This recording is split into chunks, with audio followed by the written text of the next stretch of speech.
This is the Almost Awakened podcast, a no-nonsense approach to spirituality with your hosts, Brittany Hartley and Bill Reel. Here we dive deep into the wisdom traditions while acknowledging insightful breakthroughs in science, psychology, and human development. Our goal is to explore the good life and the very best of spirituality, no nonsense required. Check us out at almostawaken.org, where you can check out past episodes, make a donation, email us a question or comment, or find out more about the resources we shared. And now, today's podcast episode. Britt, how are you? I'm good. How are you, Bill? Excellent. Folks, welcome to another episode of the Almost Awakened podcast. I am one half of your host, Bill Reel. And I'm Britt Hartley. And we're excited to have you today. Britt, you are in charge of today's episode. And this is I'm so excited. I'm so excited to introduce this guest. We've been emailing and I've been listening to his podcast for a long time. He's just doing really, really beautiful work in the world. So I'm really excited to introduce Bart Campolo today. There he is. Bart, how you doing? Hello. So tell us, let's start with, the thing is that's funny, we have a lot of, not all, but we have a large population of ex or post Mormons in this podcast. They have no idea how famous I am. And yes, they have no idea. How important I am. One of the blessings and or curses of Mormonism is that we kind of just don't know what's going on with the broader Christian body. We don't like to play. We don't make friends in that Christian body. Don't need to. So you know, there's some truth to that. There's a lot of truth to that. So yeah, we just don't play nicely. And so when you're telling, we'd love for you to just tell your story, and while knowing that people in our audience may not have ever heard of you and may not have ever heard of your dad. And so you may have to kind of go through your story a little slower, because we are just, we're going through our own Mormon deconstruction thing, not realizing that it's part of kind of a bigger movement, because we've never really been a part of the Christian body in general. And so we're trying to make these connections to kind of that bigger audience. So tell us about you and how you ended up doing the work that you're doing today.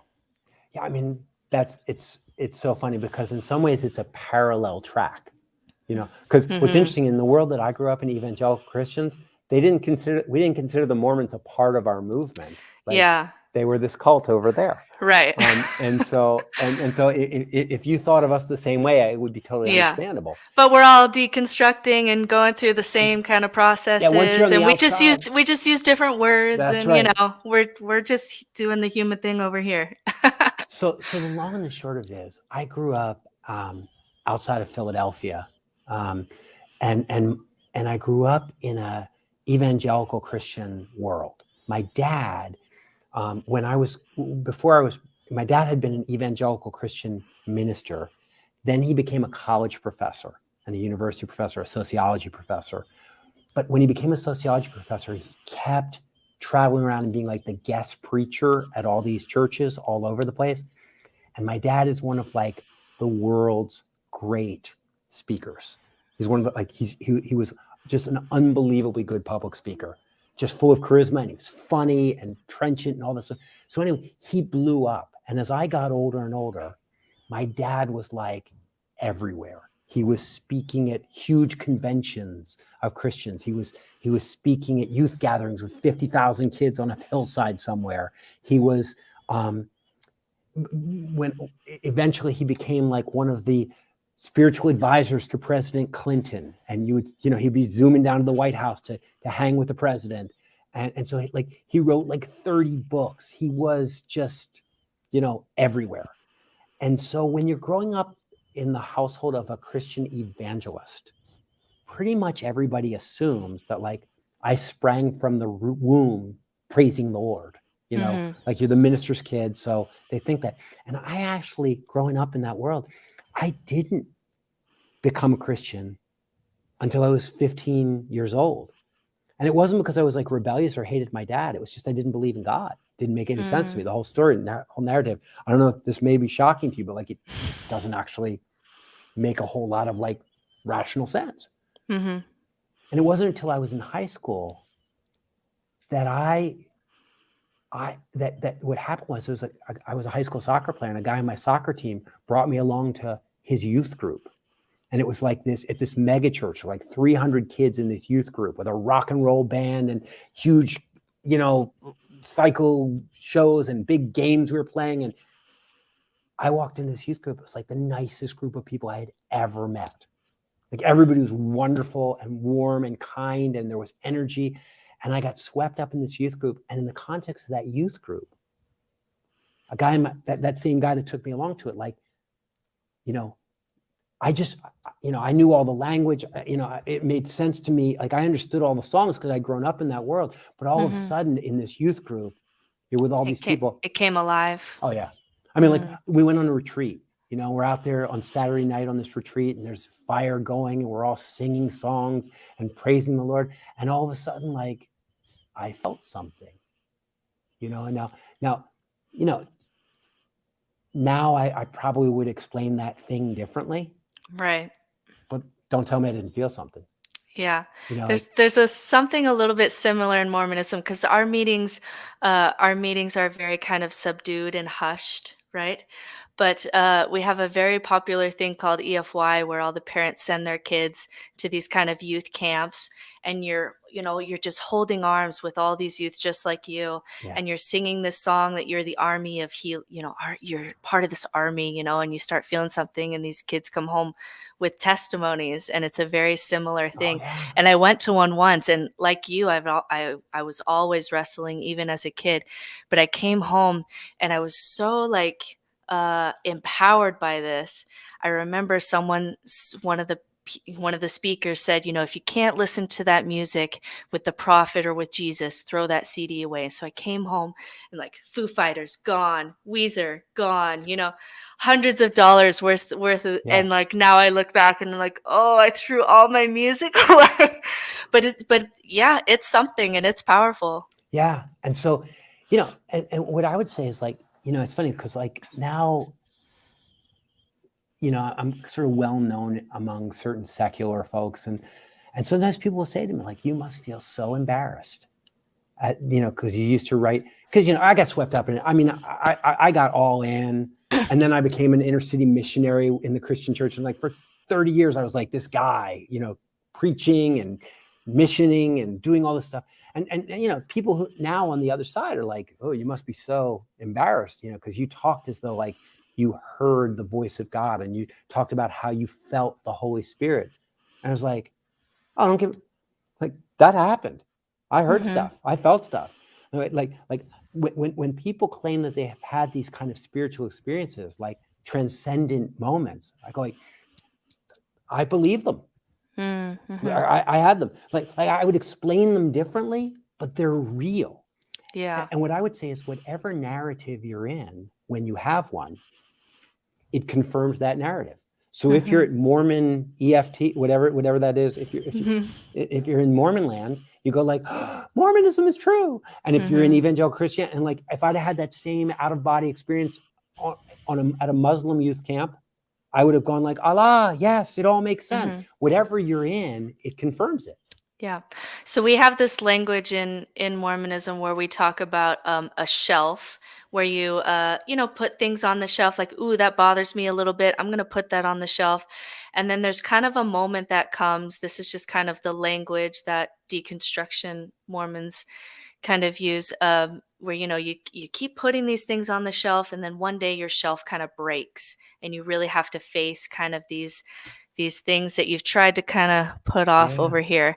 So kind of go through then you're preaching, you're traveling the United States, and I'm sure it always says Bart Campolo, son of Tony Campolo, and you're doing all this cool stuff. So tell us about kind of how that deconstructs. Great. It's a little bit different in the Christian world, because what happened for me was, people say like, well, when did your deconstruction start, or when did your faith begin to lose? I'm like, 10 minutes after I accepted Jesus Christ as my personal Lord and Savior, I started having questions. Like the supernatural part of it never made perfect sense to me. I mean, what I wanted to be part of was a part of this group, part of this fellowship, part of this movement, having a sense of purpose and like doing something good in the world. So, I was it wasn't like I was like this horrible, violent drug dealer and I came to Jesus and then I became a nice guy. I was a nice guy when I walked into this youth group and I was like, oh, this is like a club for nice people. Like I fit in. This makes sense. Mhm. And so for me, like the values were always there. And the supernatural part of Christianity, that was the hard part for me to swallow. That was like, if I got to do this to be part of this movement, like I'll do it because I want to be part of it so much, but it was hard for me. And so what happened to me was my sort of theological orthodoxy, like it died the death of 1,000 cuts over like 30 years. But the difference is Mormonism is a much more monolithic, like this is what we are, this is what we believe. I know we're very young and immature. We don't have a lot of these nuanced spaces. But in Christianity, what would happen would be as something would become difficult with me in Christianity, I would admit like, yeah, I don't believe that anymore. And then like I would become a different kind of Christian. So like I passed through every kind of heresy on my way to apostasy. Like, so there's a point at which I was like, you know what? I'm with all these people, but like I'm out there in the world and I'm meeting people who are good people who don't believe in Jesus. And then they would get killed because like I was working in the inner city. So I would like be working with young people. I would love this person. They would get killed. Something bad would happen. And they would go like, well, he's going to hell because he never accepted Jesus Christ. And I was like, I don't think God would work out like the loving Jesus that they talk about.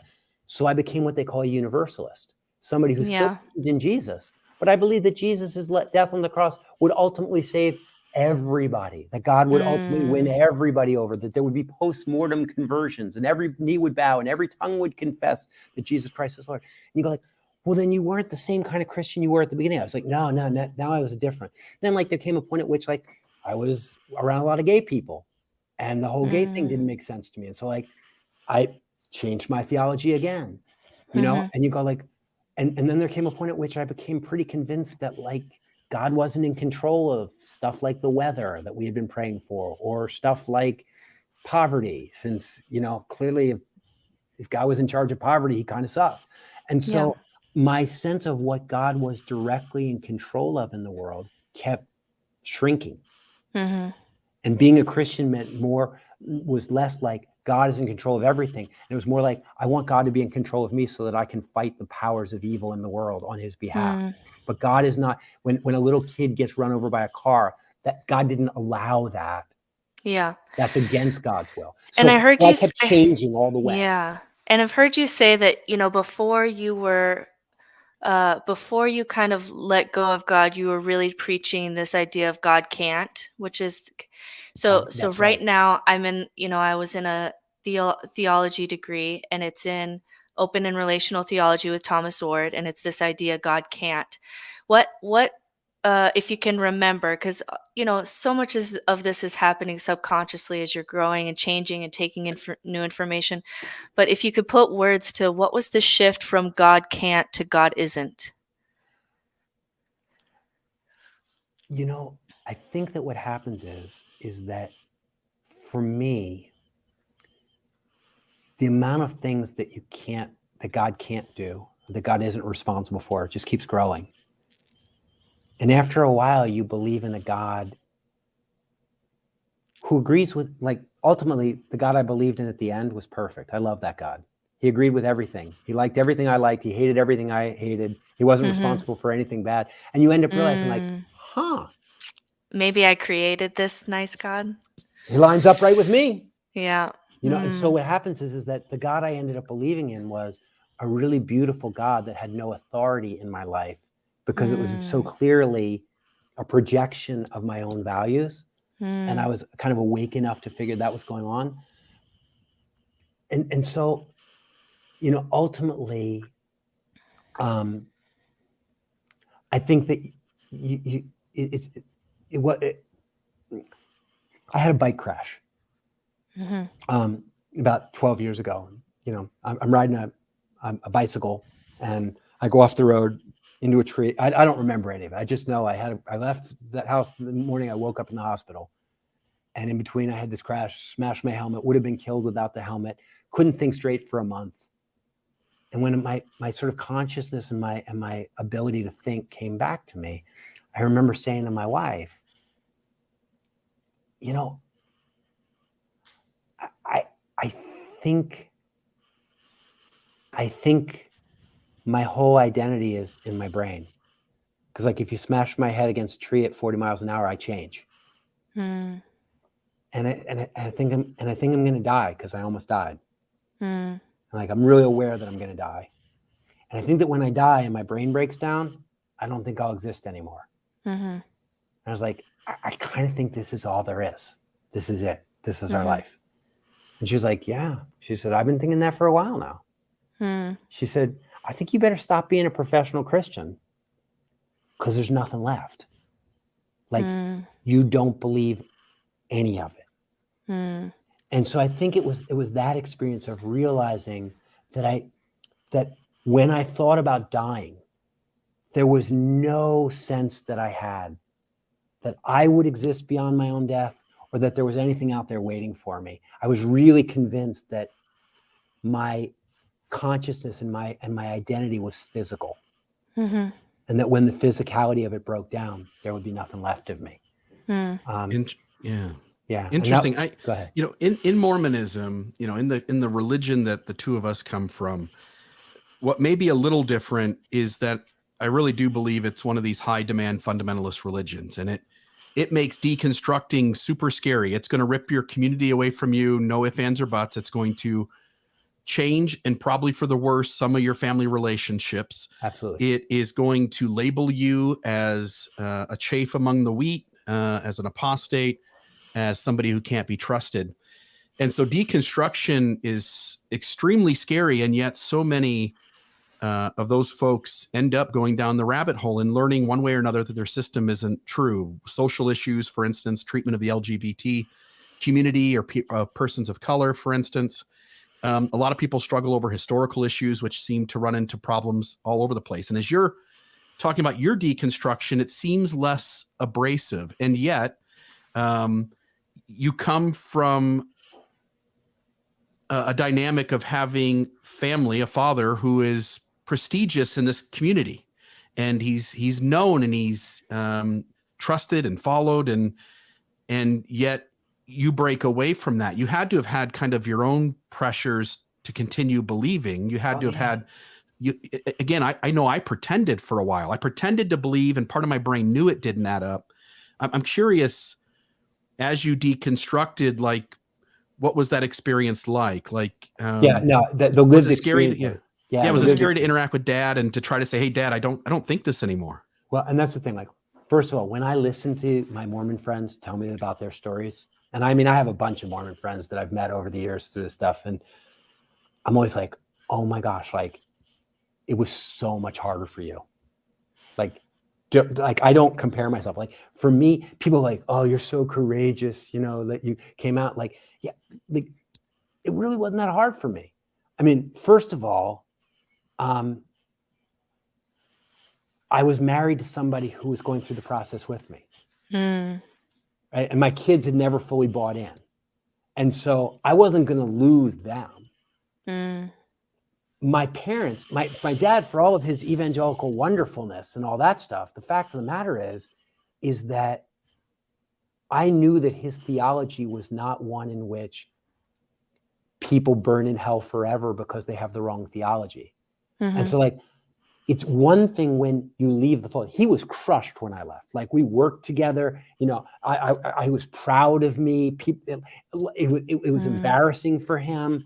Like, and don't get, and the thing, Bill, is like, my dad is a big deal and was a big deal in that world. I was a big deal in that world. Like, I was a very well-known guy. I spoke all over the place.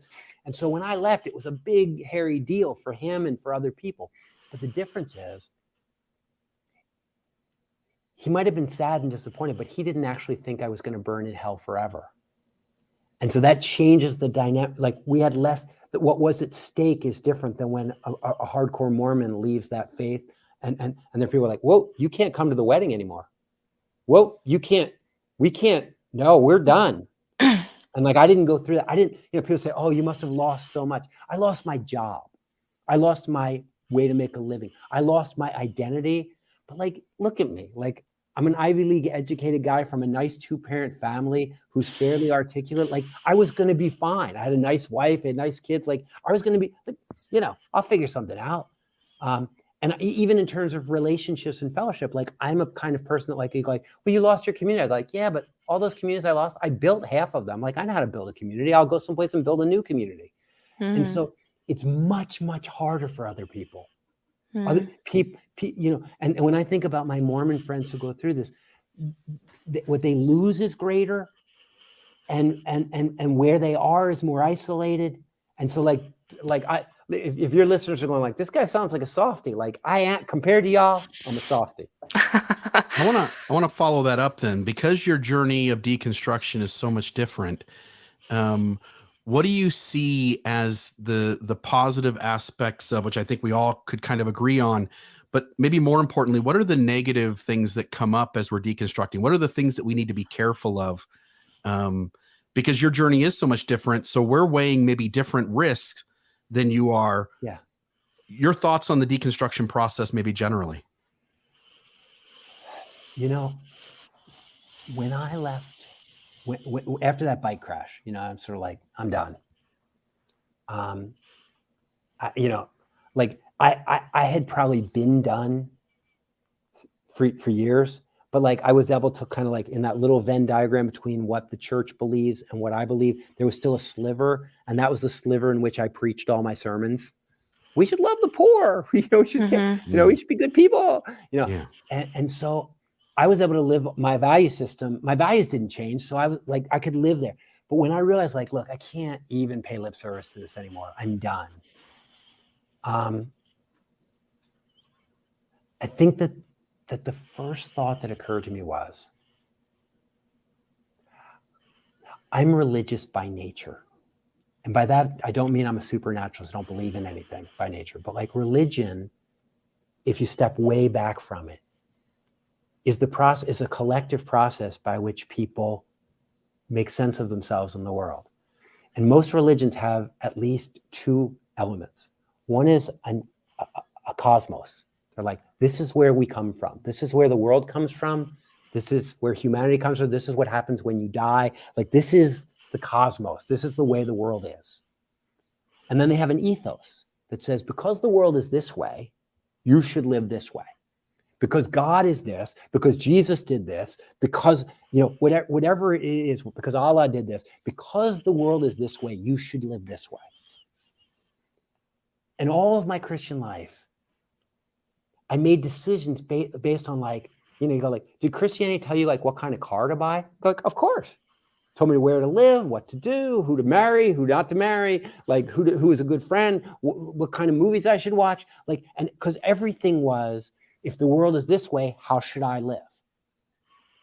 And when I stopped believing in God, when I admitted that I had stopped believing in God, that whole cosmology goes away. And I go like, I still want to love poor people.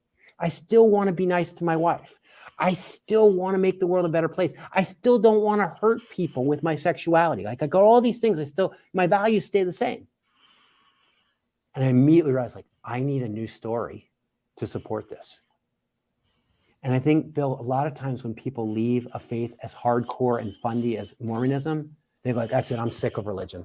I don't even want to think about this stuff anymore. Like, I'm out here, I'm done.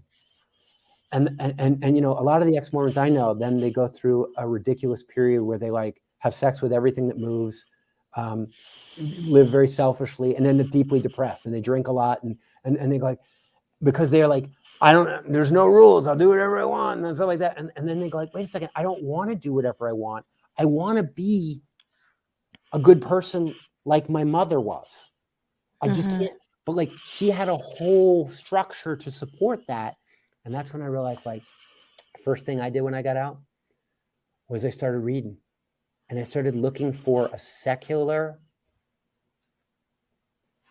religion, a secular explanation of where we come from. and how we became human and what happens when we die.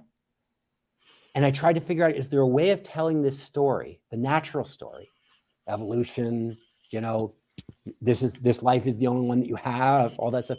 Is there a way of telling that story that will inspire me to want to be more loving, to want to be more good, to want to have better relationships, to want to make a difference for other people, to want to be grateful for this one life I have? So I was like, what I realized is that I needed a new religion, not a new supernaturalism, but I needed a new narrative of this is the way the world works. And because the world is this way and because life works this way, I got to love you, Britt. I got to try to do my best for you. Bill, I got to see, like, if you're hungry, I got to share with you. Like, and I wanted a new, like, when you were growing up in Mormonism, you tell your kids, you got to share. And they go like, why do I have to share? And you go like, well, the Bible says, or well, God wants you to, or well, so what do you say now? Because I still want my kids to share. And so I needed to have a new way of explaining that. And I spent 6 months just reading and thinking and drawing lines on papers and stuff, trying to figure out so that I could look at somebody in the right eye, look somebody in the eye, and in my right mind say, this is why I'm living this way. Because I needed that. Yeah, you really nailed it for where Mormonism is now. So we just have, because with Christianity, it's a little bit different just because historical truth claims, I mean, you're talking 2,000 years ago to sort of go wrestle with all that. I mean, you need degrees and decades to do that. But with Mormonism, it was kind of like, here's the story, and then boom, the internet, and that's not the story. And then we're looking at maybe a third of people who were raised Mormon currently leaving, just this huge deconstruction out. And because it's such a high demand religion and there's some level of religious trauma, we do get this huge population of Mormons who have kind of just gone to nihilism, or they know they can't go back to church, but they're depressed because they miss the community and they don't know how to rebuild it. And they're just really stuck, which is really why I wanted you on this podcast, is because we just have this huge population of deconstructing Mormons. They're not part of the broader Christian community. They're just totally stuck. And then you have these post-Mormon groups, and we were doing polls of these post-Mormon groups and finding out how often it happens that you're drinking alcohol in a hot tub and there's no rules anymore. So my wife's going to make out with your wife. And all of a sudden, that stuff starts happening. Yeah. And we're just, as a community, just so lost, because anything that sounds like religion again or sounds like God again, there's this allergy, right? We have this allergy. And so as a community, we're trying to kind of grab hold of some things to show that you can rebuild a secular religion, because you need one. But it's a hard sell. So tell me, you had a podcast. Go ahead. Yeah. Can I just respond to that just quickly? Mm-hmm.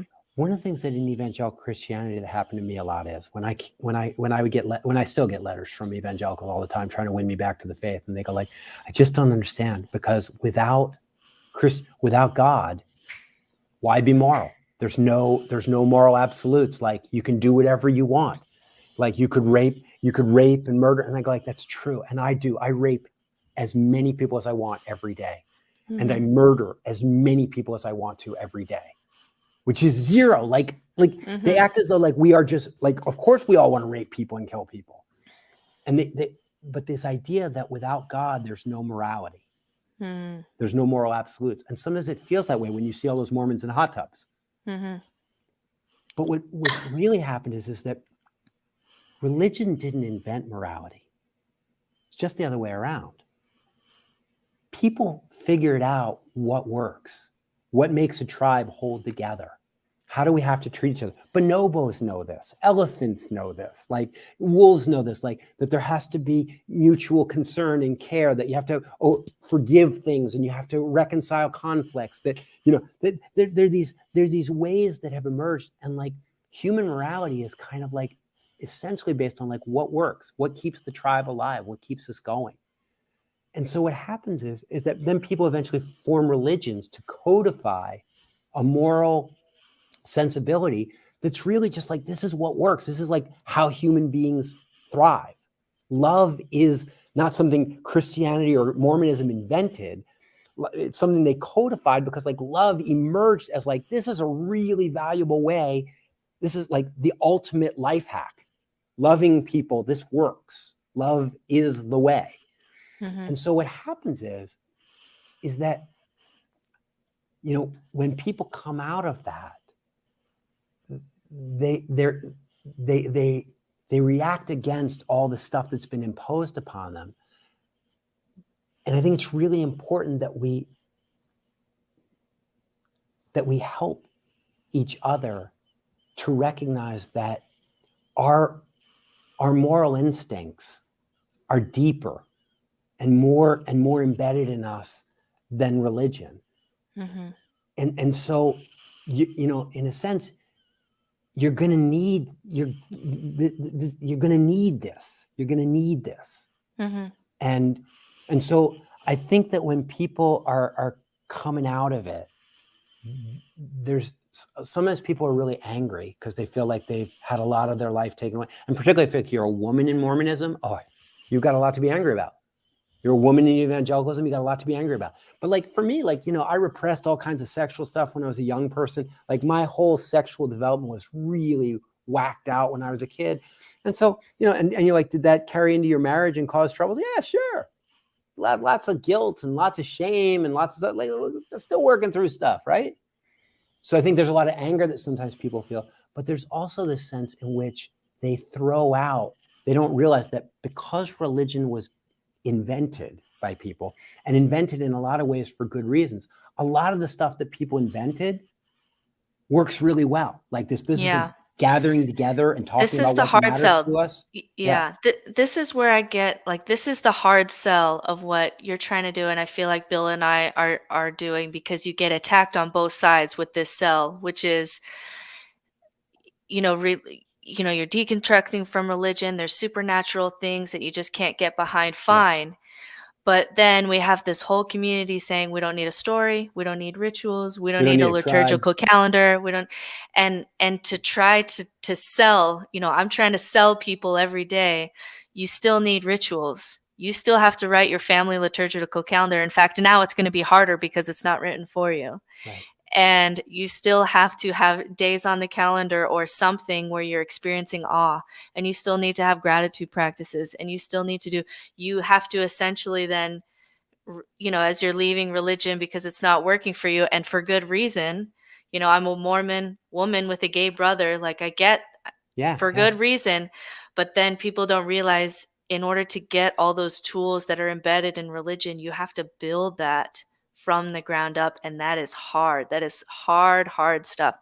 So you did a podcast a while ago about kind of trying to sell to people that they need to replace God with some kind of ultimate. And this is a really hard sell. I see a lot of pushback on this idea. So even in the YouTube comments that I'm kind of watching, there was a comment that said, why do I need a story to be a good person? Why do I need to have, you know, and it's this story of why do I need to replace God and a story with some kind of ultimate? Can I answer that just real quick? Please. Yeah. Can you kind of address that? Yeah, you may not. Like that. And here's where I got to be really honest with you. And that is, I left Christianity years before I left fundamentalism. When I first gave up Christianity, I was still a fundamentalist at heart. And so I simply went from trying to figure out the one true, right, best, one size fits all way of following God to looking for the one true best. This is the way to live the right kind of secular life. And I was like, it's all about community. It's all about connections. Then you're like, wait a second. What if you're autistic? What if large groups of people or in intimate human relationships are terrifying to you? Does that mean you can't live a good life? Does that mean you can't contribute to humanity or be a good person? I was like, wait a second. What if you've been deeply damaged in relationships and you just can't trust people this way? Are you done? Are you like? And I realized, like, you know what? That one size fits all thing. That's what religions do when they're trying to kind of create an us-themness with the world. Mm-hmm. But in reality, there are a lot of different ways to thrive as a human being. I would dare say there's a bell curve. And for most people, most of us are going to thrive best in the context of a tribe, in the context of a sense of belonging. And we're going to value the support of other people in relations. But like the idea of imposing it and saying you have to need a narrative. Maybe you don't need a narrative. Maybe a narrative would traumatize the hell out of you because of where you came from. I don't know. But what I'm saying is like, as I've traveled and met and talked with and worked with people, I find that, like, you know, and within the bell curve, there are a lot of people for whom, without the songs and without the eating together and without the regularly gathering with people who share your values and can support you in doing that, and you go like, that's how people get off alcohol. That's how people lose weight. That's how people get in shape. That's how people do, like, anything that's hard to do. You go like, yeah, we better find a group of people that share this value and we'll support each other in doing it. We'll do it together. And so that's what works for most people. And so what I end up saying is like, look, this thing I'm doing, trying to build community, secular communities around an ethos of love. I go like, if your life's working awesome for you on the outside of Mormonism, have at it, baby. Like, do whatever you're doing. Like, if you're thriving in that way and you're happy, not hurting anybody, I'm fine with you. My stuff is what I do is I don't try to convince people that their way of life doesn't make sense. Even Christian people, I don't try to convince them their way of life doesn't make sense. If that's working for you and you're joyful and happy and loving and you don't have all the same issues that I did, because I got hundreds of millions of people out here who it isn't working for, or who never were Christian at all, and they're lonely and anxious and depressed and sad and isolated. And so, like, that's who I go evangelize. I go like, look, me and my friends, we live this other way. These are the values we're committed to. You don't have to believe anything, but like, these are the values committed. If you want to commit to these values, you would probably fit in with us really well. And we have all these ways of practicing them and celebrating them. And we're into gratitude because, like, we've got a lot of science that says if gratitude will help you enjoy your life more. And we're into eating together because we've got a lot of science that would suggest that this will connect you and make you feel a greater sense of belonging. And like, this way of life is working for us really good. And if your way of life sucks, you should try ours. And if your way of life is awesome and it's different from ours, like, good on you. We'll move on and look for some more sad people.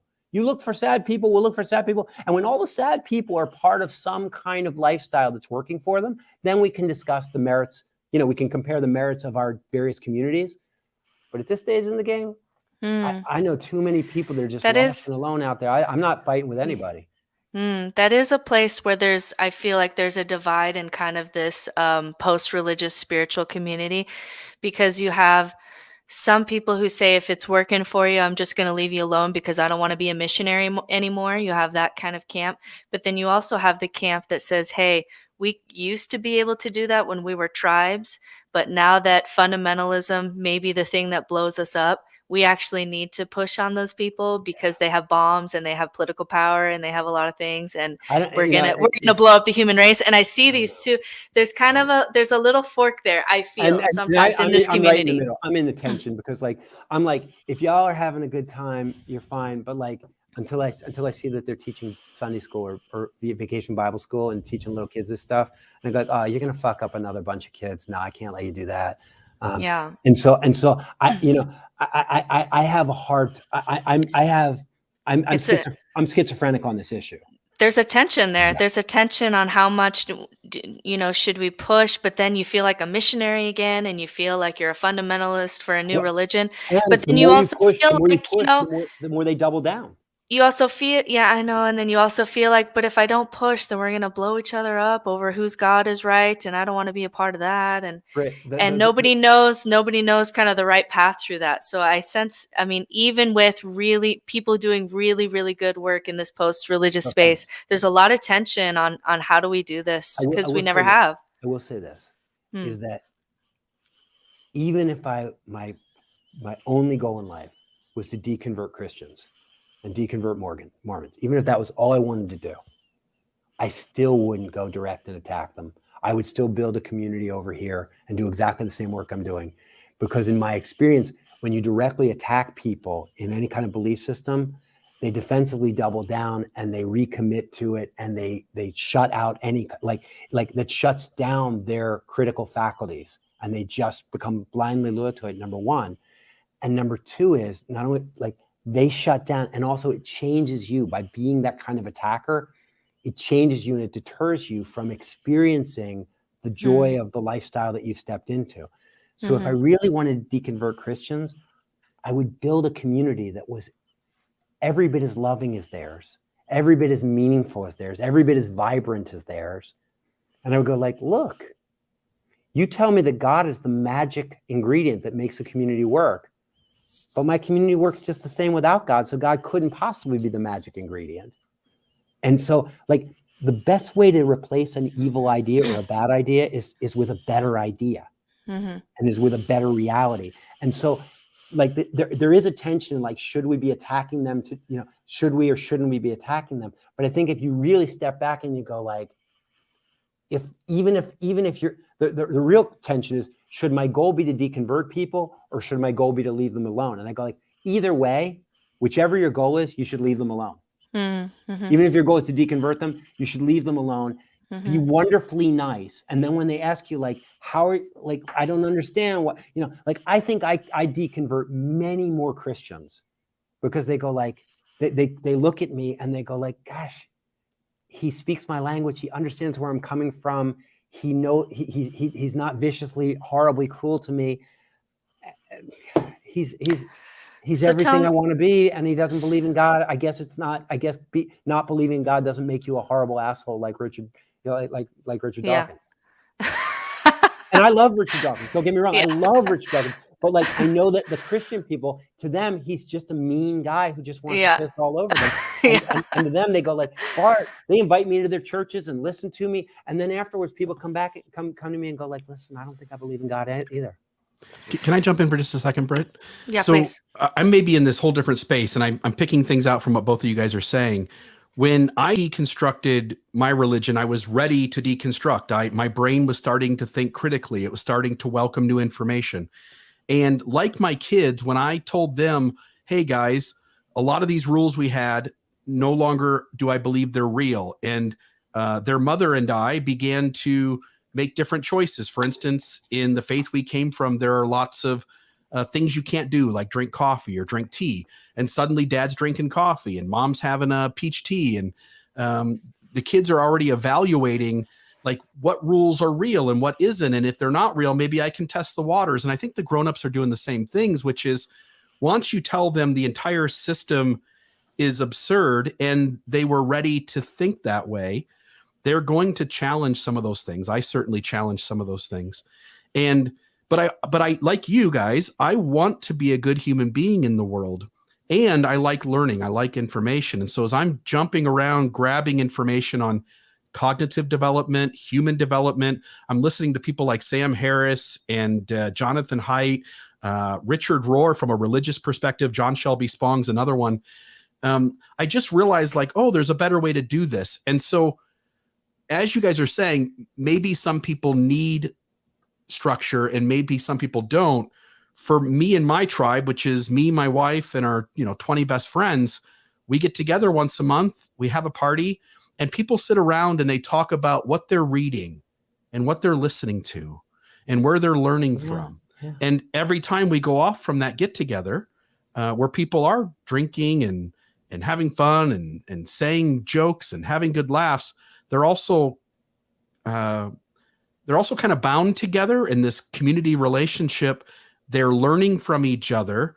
And it feels as though we're all going off because when we come back the next time, it feels like we're something different than when we left. We're learning something new. We're talking about new ideas and new concepts. So I do think I just want to represent that side of things where there are people I think who don't need a ton of structure, and maybe that segment's large or small that come out of various religions deconstructing, but they do exist nonetheless.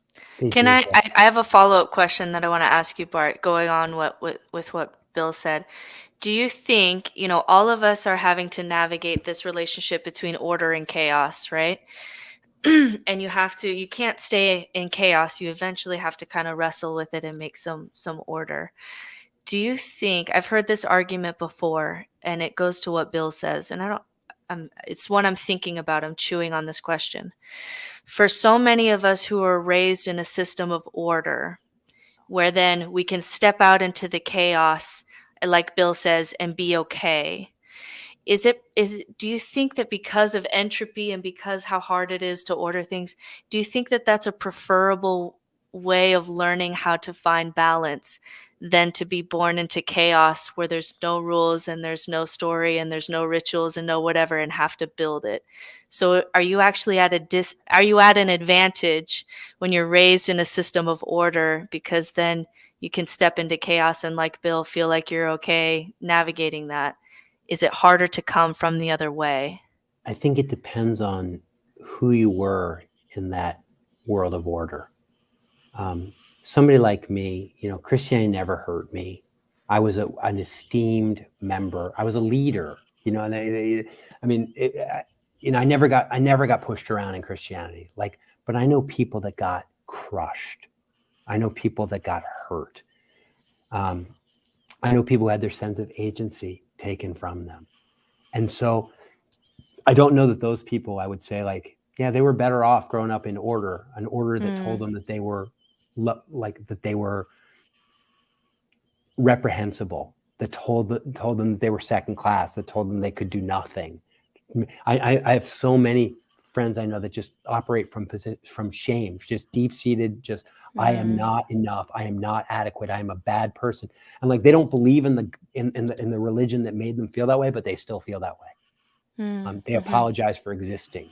They bump into you and go I'm sorry. And so I think that depending on your experience in the journey that you had through religion, you may come out of it like I did, with lots of skills and a strong sense of self. And somebody says, indeed, it depends on how hard they crush you.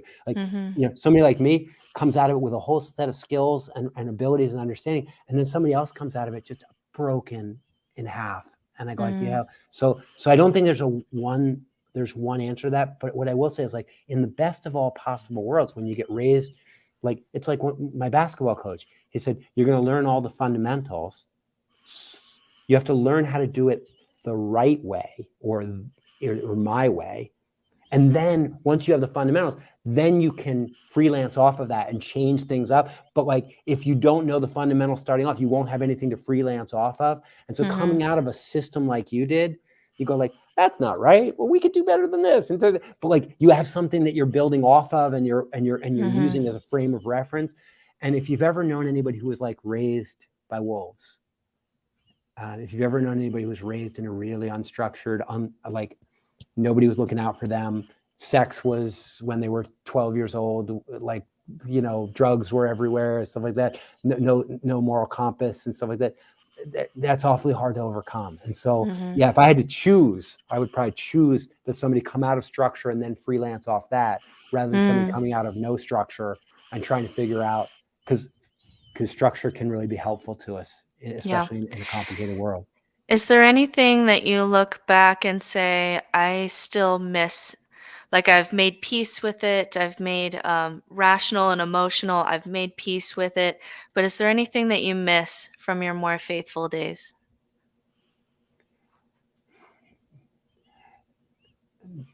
The only thing I miss is being able to pull into a town in the middle of nowhere, New Zealand or North Carolina, wherever I am, look around and know that within about 5 minutes, I can find a place where if I walk in, they'll be speaking a language that I understand, and they'll share a value system to some degree.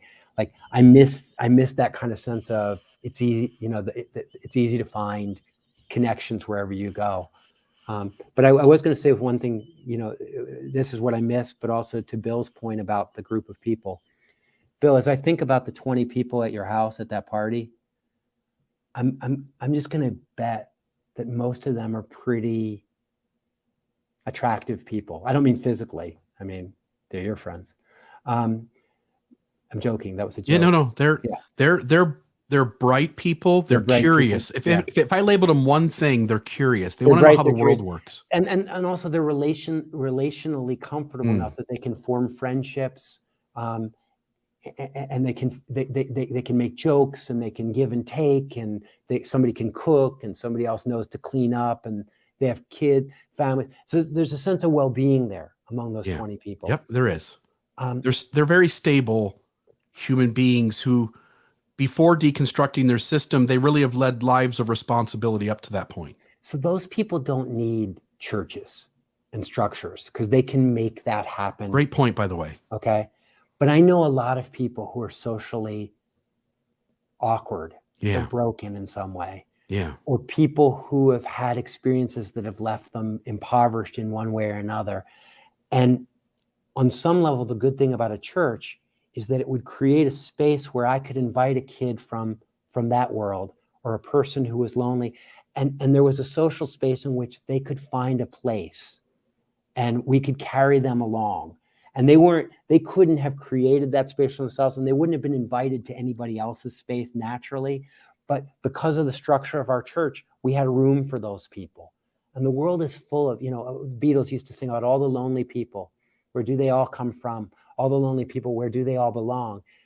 And I think that one of the things that I'm really passionate about is it's about taking people like the kind that are in your living room on that day and organizing them just enough that they can make some space and that they can use that carrying capacity to carry some people that otherwise would be alone in the world and otherwise wouldn't have a space to be.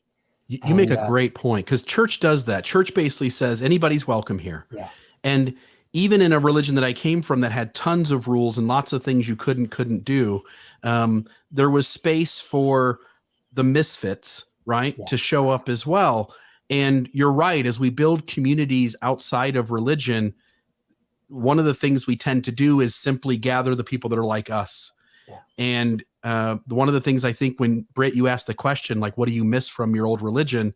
One of the things I do miss is the imposed interaction with people that are very different than you, because I think it's part of the waking up process is realizing the world is a whole lot messier and complex than we thought it was. And Bill, I'm going to build on that with just one thing back to you, Britt, about what do you miss?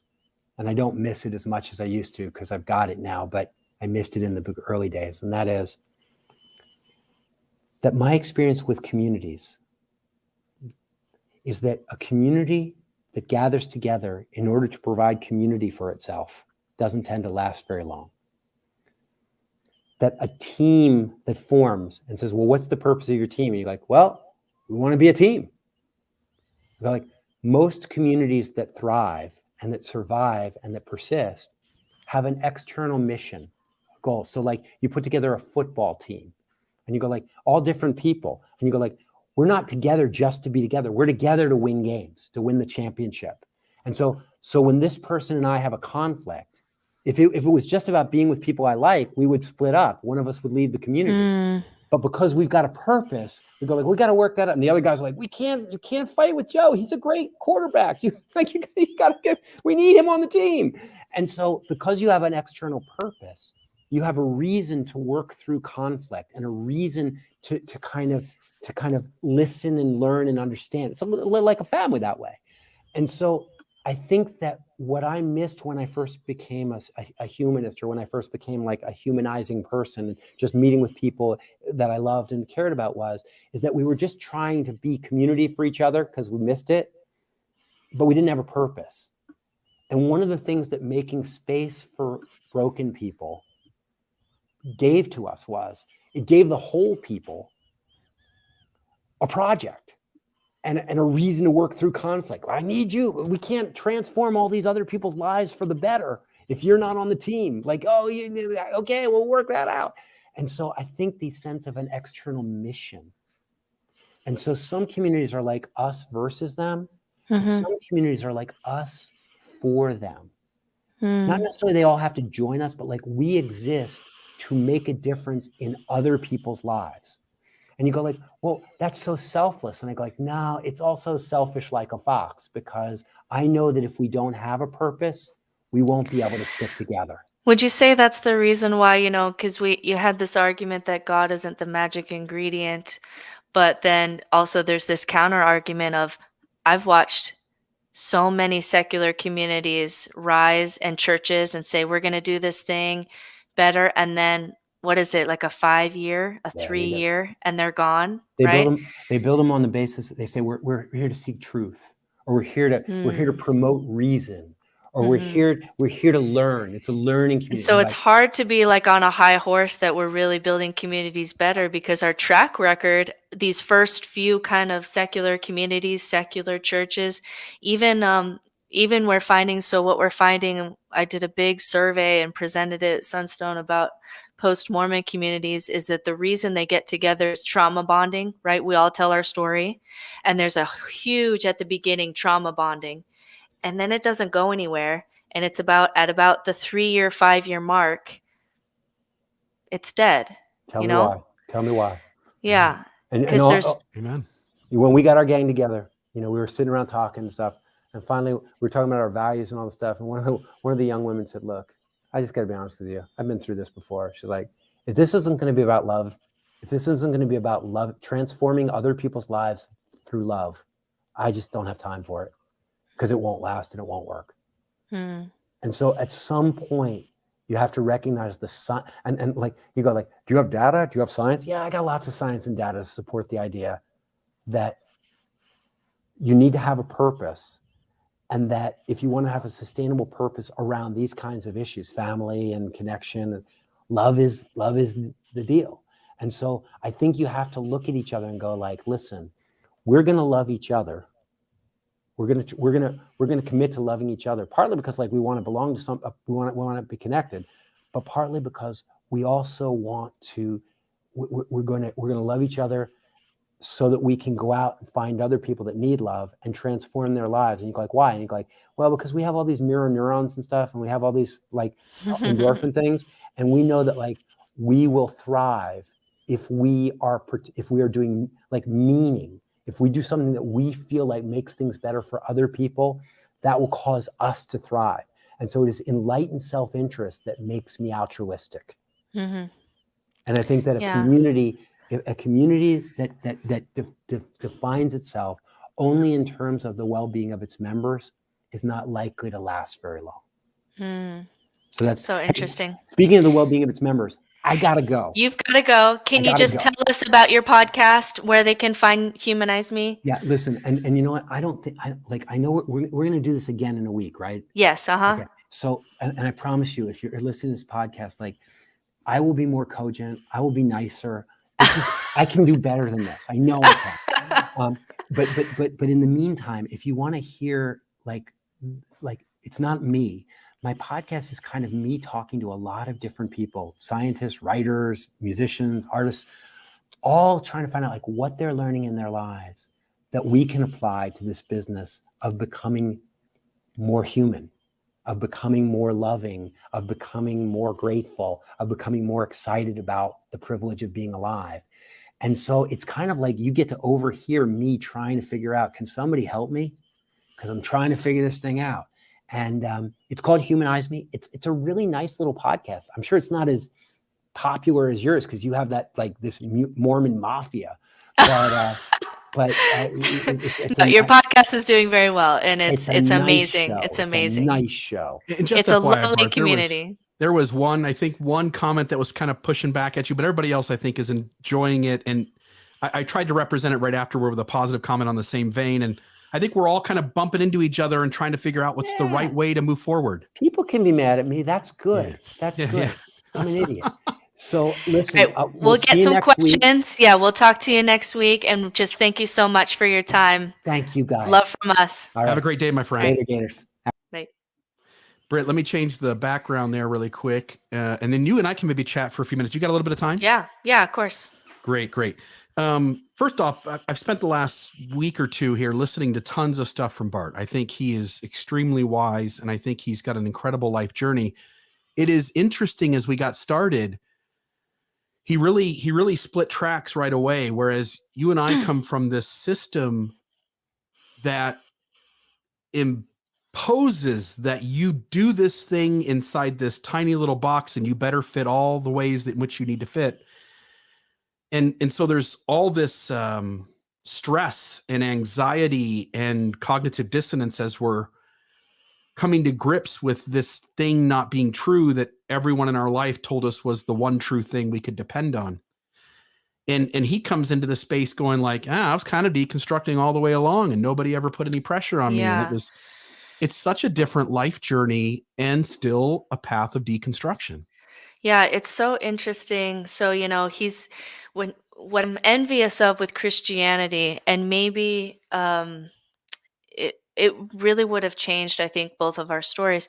But what I'm envious of is when you have 2,000 years of Christianity, you can always find kind of a Christian church that resonates with you, right? Or a voice or a little kind of subtext going on where you like, I like this kind of Christianity. You can do social justice Christianity. You can make a home there and stay there your whole life, right?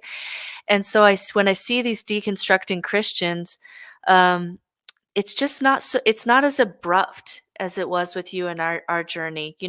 There's no place in Mormonism where you're just like, "Oh, I'm this kind of Mormon now." It's like, "Well, no, you're not, because now you're excommunicated," right? So, um Yeah. it's so interesting. Christians just have so much space because they've been along the ride for longer. But what's even more interesting is that when you look at the Jewish community, which is even older than Christianity, we have this huge population of rabbis who are atheists, who are functioning as social rabbis, New York City and these places that have heavy Jewish communities, with no belief in God at all. And it's because they're so much older and they've lost some of their metaphysical beliefs along the way, but the culture is still there. And so if someone says I'm Jewish, it could mean 1,000 different things, including I don't believe in God, right? You can say that. As a Mormon, which is a very, very young religion, I can't say usually, unless you're just wanting to claim it as your culture. Usually people can't say I'm an active Mormon, but I don't believe in God, or I don't believe in XYZ. We're too young. We haven't found that nuance yet.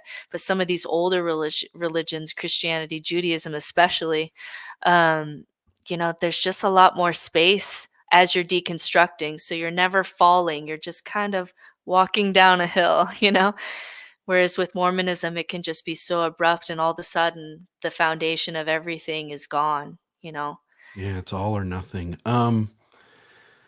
We didn't get a chance to get to the question about what he would think of scripture. I was thinking about that. It's almost like it's time. And again, I know that there is beautiful, healthy wisdom in scripture already. Perhaps, there is some in the Bible, but I don't like the positive and the negative both being in the same place, and too many people thinking literally, and hence you have to either swallow it all or spit it all out. And it almost feels like maybe we're at a moment where someone needs to come forward claiming to write scripture, but really makes the effort to write something healthy that is all over the place, saying it's the finger pointing to the moon rather than the moon itself. It's such a great question. I've asked a few people this question of like, even if scripture is written just by people, right? There's something really cool about getting a bunch of people together who just read a chapter of something and just talking about it. It can be really powerful. It can be really enlightening. And you have groups even doing this. One of my favorite groups and they've got a podcast too. They're doing it with Harry Potter. What would it be like if we met once a week and we read Harry Potter, because everybody loves Harry Potter, and there's awesome things in themes in Harry Potter, and we just talk about it. What if we did that? But there's no book that's kind of filled in the space of the Bible yet. And you ask people, well, what book would you have everyone read? And it's like, I don't know, what book would I have everyone read and meet with every week? And we don't quite know what to do to fill that space. The Bible just has, it's just got thousands of years of history that you can always dive into. And so it's a hole in, secular religion that we kind of haven't filled yet.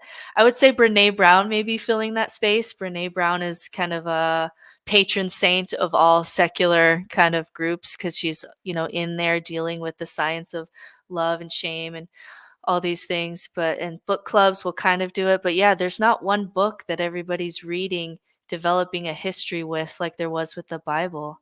We'll have to talk about that with Bart next week. Yeah. The other thing, he really got me thinking. I know he felt, I put that one comment up on the screen. I actually was going to click one comment and then the other one came up new.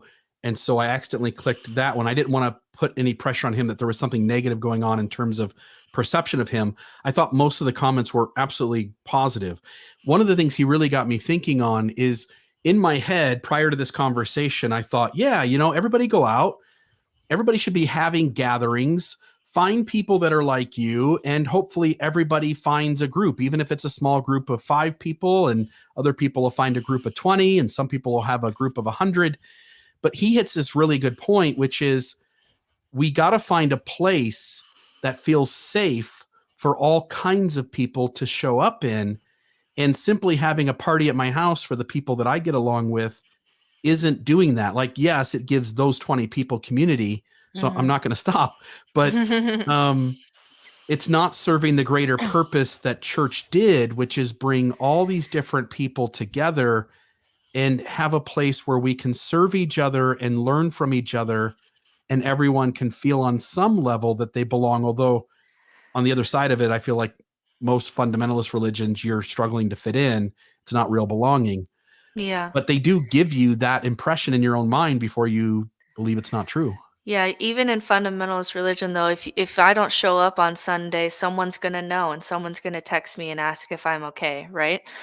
And it goes to this problem. So this is the key problem that we're leaning into, is that we're looking at Gen Z spirituality, and they're not gonna sit in a pew. They're just not, as a generation. And this idea that, these are the rituals and this is the story and all other stories is wrong, they just don't buy it, right? Yeah. And so what do we do then? I get this all the time from adults who say, I'm getting a sense of my own spirituality. I have my own friends that I feel community with. But then the kids, it's different because they weren't raised in a place where they're getting all these skills, and they're getting if you're raised in a religion, no matter what it was, you're getting practice in delayed gratification. You're getting practice standing in front of people. You're getting practice serving people and having them serve you. You're getting, all of these tools that you're practicing over and over that we take for granted when we just say, oh, I'm just going to go with my friends. Well, the kids aren't getting that same kind of experience with religion. They're not getting that same socialization with gathering. If your friend said, I read this book and I'm going to give you this chapter and we're all going to sit around and read it. We've had lots of practice doing that, Bill, you and I. But then this rising generation, it's different. And so this movement has to be something bigger than just me and my friends, because we have this whole generation that is really spiritually depressed and anxious and lost, and we haven't been a part of building something for them.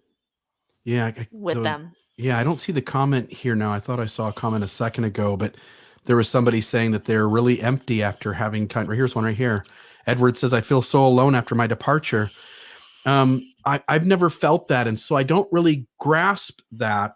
And the reality is that it was very easy for me because of certain, I think I'll call it privilege. There's certain forms of privilege that I've had that allowed me to connect with people really easy and to attract people into a group and call it my new tribe. And not everybody has that. And this conversation with Bart was really influential on me to strive to find ways to create spaces that anyone and everyone who wants to participate can feel like they belong. Yeah, it's really interesting to talk about, because one of the reasons I love this space is because it's so exciting, because no one has the magic formula yet. Yeah. And that's scary and that's terrifying, but it's also really exciting. We had all these secular churches. I've been following so many, and then just watching them die and realizing, oh, we haven't figured out how to do this better than fundamental religion has.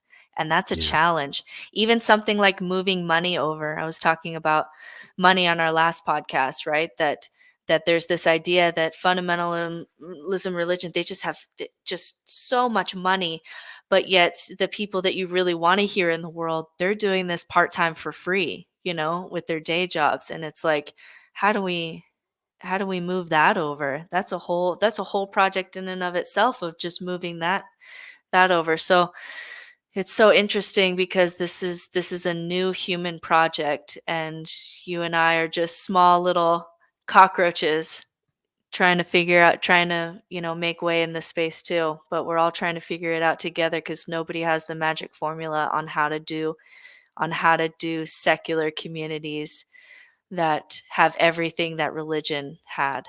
Yeah, you're right. I mean, take this podcast, for instance. This episode will be listened to by a bare minimum of 2,500 people.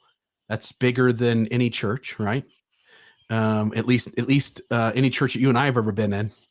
And 2,500 people, and yet there's not a way to bring in the kind of cash to support the effort of this versus that. Like, it's so much easier for a church simply because of the nature of the expectation of what it is and how it thrives and what it survives on, to the point where in an LDS congregation, you've got way more money coming in than need be used in a year. And so much of that goes back to Salt Lake, and they're using it for whatever.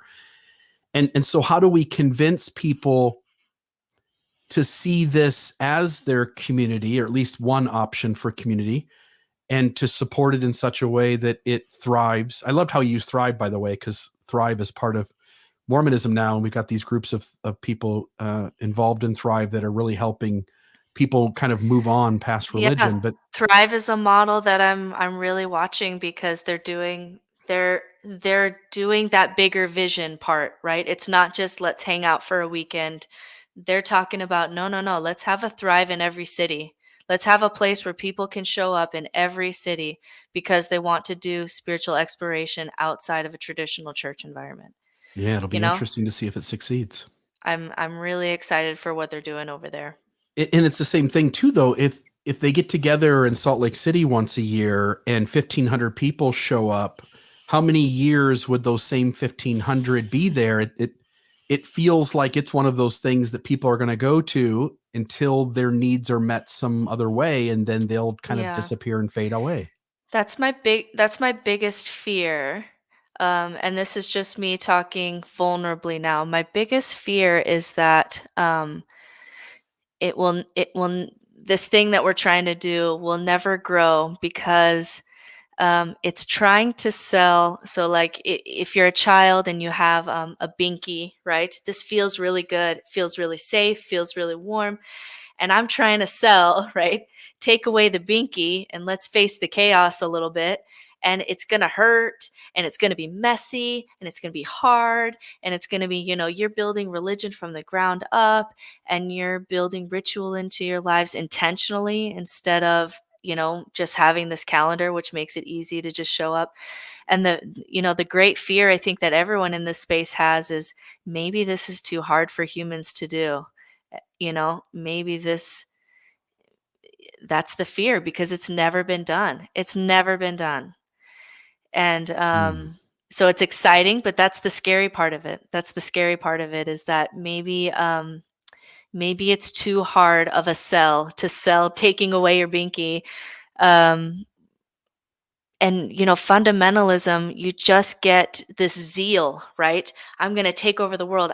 With fundamentalism, you can strap a bomb to your chest and be 100% sure that your next breath you're going to be in heaven, right? And maybe the kind of space that we're talking about, you just don't get that same kind of zeal. And maybe then there'll always be less power and money in it, and maybe not enough to really change the fundamental nature of society. But, you and I are going to be here anyway, even if the ship goes down. Yeah. No, I don't want to spend my life talking about other things than the things we're going to talk about on this podcast. Yeah. I want to help people, not only, as you pointed out, I want to help people not only deconstruct, and I want to help them do that, but I want to help them sense that there is a really beautiful world out there, and there are really beautiful ways to show up in it. And there are ways that maybe you haven't even considered before. For instance, we talk now, next week, we'll have Bart Campolo back on for part 2. And in the meantime, now that people have gotten a feel for him and where he comes from, we can maybe gather some questions and ask them those. But you and I talked about in a future episode soon, we're going to talk about consent. And I have really wonderful ideas on consent. So do you. And they're ideas that I hadn't even thought about a year ago. They are ways in which I was in the middle of a situation where consent was not part of the situation. And I, for the first time in my life, felt it and connected it to the word consent and understood like, oh, that's consent. And that's how that works. And it's not going on here in this space. And I'm excited because you and I are going to unravel all these kinds of topics and help people maybe see something they hadn't seen before. Now, I don't pretend to be a know-it-all. There's going to be things that you know that I don't, things I know that you don't. And there's things that our audience knows that neither one of us have a clue about. And it's going to be a fun journey to kind of sit down each week and wrestle with curiosity on all the different things that are involved in being a good human being. Yeah, and it's those two together that makes me really excited for this journey that we're going to take together, Bill, which is not just curiosity for the sake of curiosity, which can be like, I was a history teacher. That was my trade before I had children. And sometimes you just can get high off of all the curious stuff that you're learning, but it's curiosity for a reason, which is we got this one life. How do we make the best of it? How do we leave something behind that's better than what we found? How do we change the dynamic of our families? How do we love better? How do we do all of it? And so it's curiosity towards this direction of human flourishing. And that's what makes our project so exciting. So audience who stayed with us, thank you so much for staying with us for this conversation. We had about, I guess, 50 of you stayed with us for the whole hour. So just really appreciate that. Bill and I would be doing this anyway because we love these conversations, but seeing that there's others joining us makes me happy. So thank you for everybody who stayed. Beautiful. We'll see you guys next week for part 2 with Bart Campolo.